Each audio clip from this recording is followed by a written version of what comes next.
Assalamualaikum warahmatullahi wabarakatuh. Alhamdulillah, kita berjumpa lagi pada channel YouTube kita, tayangan yang selalu kita nanti-nanti yang ada di YouTube, yaitu channel YouTube MZT Malang Raya, Maziltu Tholiban. Alhamdulillah, teman-teman dari pemirsa setia channel YouTube MZT Malang Raya, pada kesempatan kali ini kami ingin menyampaikan sekaligus juga memberikan tanggapan tentang berita yang beberapa hari ini sedang viral dibicarakan di mana-mana karena satu kejadian tertentu yang mana sebenarnya kejadian ini jika direnungkan tidak seharusnya terjadi. Perlu menjadi satu renungan, perlu menjadi suatu pelajaran supaya kita semuanya tidak sampai gegabah di dalam mengambil tindakan. Kita tidak terlalu mudah untuk menyampaikan hal-hal yang sebenarnya tidak layak, sebenarnya tidak pantas untuk disampaikan kepada orang lain, terutama ketika itu dalam kondisi banyak didengarkan oleh masyarakat. Terutama ketika di masa-masa sekarang, jejak digital itu merupakan hal yang sangat mengerikan ketika di dalamnya kita pernah menyampaikan, kita pernah berbicara dengan hal-hal yang tidak pantas, dengan hal-hal yang tidak baik. Bagaimanapun juga, Islam atau syariat kita, agama kita tidak pernah memberikan kebolehan untuk mengolok orang lain, siapapun namanya, bagaimanapun kondisinya. Walaupun mungkin secara kacamata lahiriah kita, orang tersebut merupakan orang yang jelek, orang tersebut adalah orang yang kurang pantas untuk bersanding di dekat kita, atau bahkan mungkin tidak pantas untuk kita lihat, tetap agama kita melarang untuk mengolok dan mengejek orang-orang yang seperti demikian. Sebagaimana Allah Subhanahu wa Ta'ala menyampaikan di dalam sebuah ayat di dalam surat Al-Hujurat, ayat yang ke-11, Allah Subhanahu wa Ta'ala menyampaikan, Ya ayyuhalladzina amanu la yaskhar qaumun min qaumin. Jangan sampai ada di antara orang-orang mukmin ini yang satu orang dengan orang yang lainnya itu mengolok. Walaupun mungkin olokan itu adalah memang real faktanya seperti itu, lalu kemudian dijadikan sebagai bahan olokan. Ini merupakan satu hal yang terlarang. Yang mana dalam hal ini, dalam tafsiran ayat yang tadi sempat kami sampaikan, ayat yang ke-11 dari surat Al-Hujurat, Ya ayyuhalladzina amanu la yaskhar qaumun min qaumin asa an yakunu khairam minhum. Jangan sampai kalian wahai orang-orang mukmin menghina, mengolok satu dengan yang lainnya antara sesama mukmin, antara sesama Islam, antara sesama saudara seiman. Jangan sampai ada terjadi hal-hal yang seperti demikian. Ayat yang barusan kami sampaikan menurut sebuah riwayat yang bersumber dari Sayyidina Dhuhak. Beliau adalah salah satu ulama yang menjadi rujukan riwayat-riwayat tafsir. Beliau menyatakan bahwa ayat ini nazalat fi wafdi Bani Tamim alladzina dzakarnahum. Ayat ini, ya ayyuhalladzina amanu la yaskhar qaumun min qaumin. Ayat ini menurut riwayat beliau turun kepada satu tamu, satu utusan, satu rombongan dari Bani Tamim. Yang mana saat itu orang-orang dari kalangan Bani Tamim itu sempat mengolok-olok orang-orang yang melarat, orang-orang yang miskin, orang-orang yang papah dari kalangan sahabat Rasulullah Shallallahu Alaihi Wasallam. Kanu yastahzi'una bi fuqara'i ashabin Nabi Sallallahu Alaihi Wasallam misla Ammar wa Khabbab wa Bilal wa Suhaib wa Salman wa Salim maula Abi Hanifah, maula Abi Hudzaifah. Yang mana waktu itu peristiwanya itu adalah ketika rombongan dari Bani Tamim ini datang, mereka itu sempat mengolok-olok beberapa orang sahabat yang secara lahiriah mereka orang-orang yang miskin, mereka orang-orang yang fakir, lalu kemudian mereka mengolok mereka lima ra'au min rosasati halihim. Karena melihat kondisi mereka yang seperti demikian, yang sangat buruk, itu kemudian diolok oleh orang-orang Bani Tamim. Karena terjadi peristiwa seperti ini, lalu kemudian Allah Subhanahu wa Ta'ala menurunkan ayat yang ke-11 dari surat Al-Hujurat. Ini merupakan satu peringatan dari Allah Subhanahu wa taala, jangan sampai kita dari kalangan muslim mengolok kepada orang muslim yang lainnya. Keterangan yang lain yang saya ambilkan dari Hasyiatul Jamal, yaitu dalam kitab Futuhatul Ilahiyah, yang mana beliau dalam hal ini mengutip suatu perkataan yang bersumber dari Al-Imam Ibnu Zaid. Beliau mengatakan, qala Ibnu Zaid, la yaskhar man satarallahu alaihi dzunubahu biman kasyafahullahu. Jangan sampai orang-orang yang sementara ini dosanya, aibnya sedang ditutup oleh Allah, lalu kemudian dia mengolok orang-orang yang sementara ini aibnya, dosa-dosanya sedang dibuka oleh Allah Subhanahu wa taala. Artinya begini, setiap orang pasti memiliki sisi baik dan mesti memiliki sisi buruk.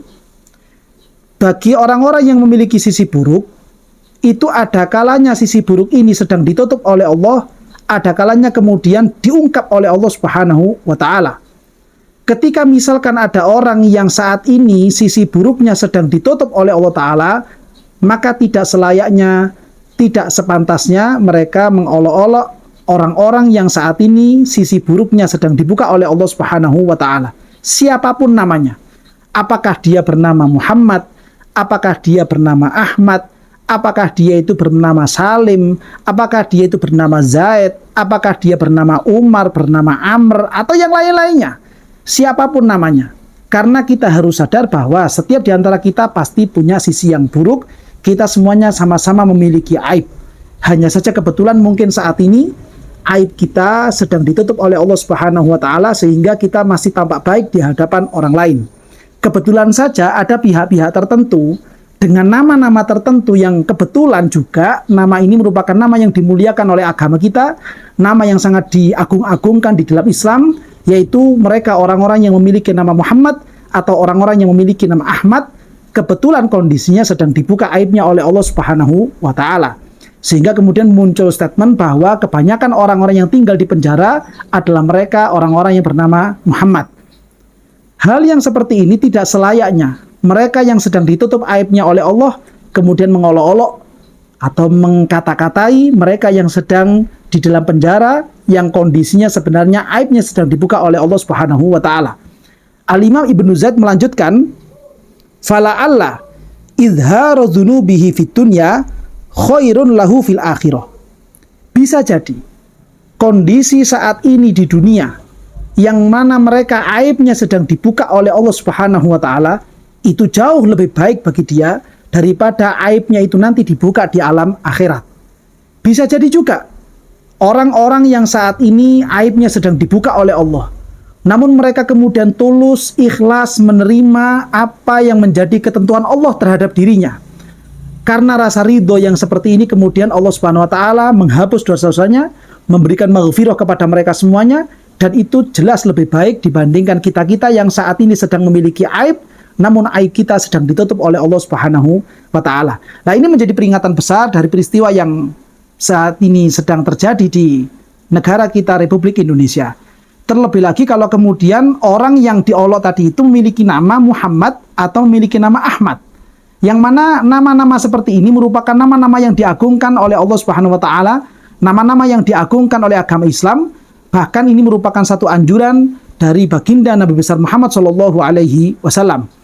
Dalam sebuah riwayat hadis yang mana riwayat ini disebutkan oleh Al-Imam As-Suyuti di dalam kitab beliau Jami'us Shaghir, yang kemudian disyarahi oleh Al-Imam Al-Munawi, yang mana redaksi teks hadisnya adalah tasammu bismi wala takannau bikunyati. Hadis ini diriwayatkan Imam Ahmad, Imam Bukhari, Imam Muslim, Imam Tirmidzi, bersumber dari Sayyidina Anas bin Malik. Ketika Rasulullah Shallallahu alaihi wasallam memberikan pernyataan tasammu bismi, namakan anak-anak kalian dengan namaku. Kemudian beliau memberikan pernyataan, yaitu Al-Imam Al-Munawi, ai Muhammad wa Ahmad. Berikan nama anak-anak kalian dengan nama Muhammad atau dengan nama-nama Ahmad. Qala al-muallif Al-Imam An-Nawawi atau Al-Imam As-Suyuti, ya mohon maaf, Al-Imam As-Suyuti Beliau mengatakan fi Mukhtasaril Adhkar, di dalam karya beliau yang berjudul Mukhtasarul Adhkar, yaitu ringkasan kitab Al-Adhkar, yang mana kitab Al-Adhkar ini tulisan Imam Nawawi, lalu kemudian diringkas ulang oleh Imam Suyuti. Imam Suyuti memberikan pernyataan, wa afdolul asma Muhammad. Sebaik-baik nama adalah mereka yang diberikan nama dengan Muhammad.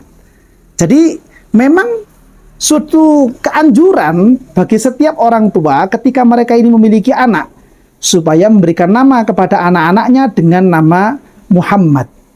Yang mana ketika orang tua itu memberikan nama Muhammad kepada anak-anaknya, itu sebenarnya adalah merupakan satu harapan. Harapan dari orang tua kepada anak-anaknya, supaya anak-anaknya bisa menjadi orang-orang yang berakhlak, berbudi luhur, memiliki sopan santun, sebagaimana pemilik asli nama ini, yaitu Gusti Kanjeng Nabi Muhammad SAW. Kalau kemudian di kemudian hari, anak-anak yang diberikan nama Muhammad ini menjadi orang yang kelakuannya dipandang tidak baik, dipandang kurang baik, belum tentu kemudian dia akan menutup hidupnya dengan kondisi yang seperti itu juga, belum tentu juga. Bisa jadi mungkin di pertengahan hidup dia kondisinya tidak baik, namun karena hal tertentu juga dia menjadi taubat dan menjadi orang yang lebih baik lagi. Kita juga belum tahu juga. Karena takdir Allah, apa yang akan terjadi esok, apa yang akan terjadi di tahun depan, itu semuanya merupakan rahasia dari Allah Subhanahu wa Ta'ala. Oleh karena itu, Rasulullah SAW itu sangat menganjurkan supaya kita itu memiliki nama-nama yang baik, sebagaimana yang telah diberikan dan dilakukan oleh orang tua kita, memberikan nama-nama yang baik kepada kita sebagai anak-anaknya. Hal ini sesuai dengan anjuran baginda Nabi besar Muhammad SAW. Beliau menyampaikan dalam sebuah riwayat hadis, Rasulullah SAW bersabda, innakum tud'auna yaumal qiyamati bi asma'ikum wa asma'i abaikum. Kalian nanti di akhirat akan dipanggil dengan nama-nama kalian, sekaligus juga dengan nama bapak-bapak kalian. Lalu kemudian beliau menyampaikan, fahassinu asma'akum. Maka perbaikilah nama-nama kalian. Dan sebagaimana tadi disampaikan oleh Imam Nawawi, nama yang terbaik itu adalah orang-orang yang bernama Muhammad atau orang-orang yang bernama Ahmad. Harapannya adalah supaya mereka mendapatkan cipratan, percikan keberkahan dari nama Muhammad ini sendiri. Riwayat hadis tadi itu diriwayatkan oleh Imam Abu Dawud.